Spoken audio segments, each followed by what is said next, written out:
Correspondents in Hong Kong are reporting protesters there are becoming more aggressive, more willing to confront police, and authorities in the region say fear is growing that the original protest organizers are losing control. CCTV's Jin Jingqiao reports.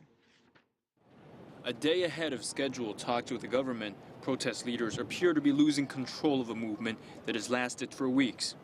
The three main organizers of the Occupy Central, who have worked in unison when the protests started, have noticeably reduced their public appearances, gradually handing over leadership to various student groups.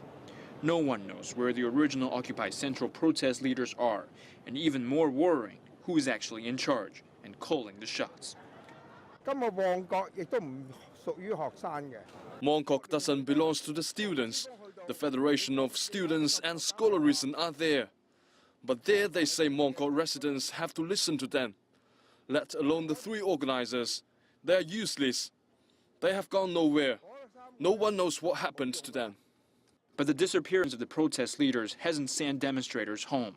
The reason, as police suspect, is that groups with ulterior moves are joining the movement and provoking tensions.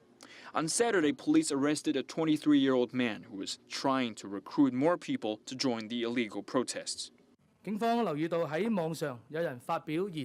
The suspect incited others on an online forum to join the unlawful assembly in Mongkok, to charge at police and to paralyze the railways. Under such conditions, a once so-called peaceful movement has descended into chaos, where violence and mob rule are taking over law and order. The student group, the Hong Kong Federation of Students and Scholarism, is continuing to face difficulties in preventing its members from using violence. Police found a 25-year-old man who was charging at the police, carried two sharp knives, which were 45 centimeters and 18 centimeters long respectively. These are extremely dangerous weapons and pose a severe threat to public safety. The organizer of the Occupy Central movement once pledged to voluntarily surrender to police after the protests were finished and take responsibility for what took place. But with the current protests having totally gotten out of hand, such pledges now seem meaningless as Hong Kong continues to remain on edge. Jin Chao, CCTV.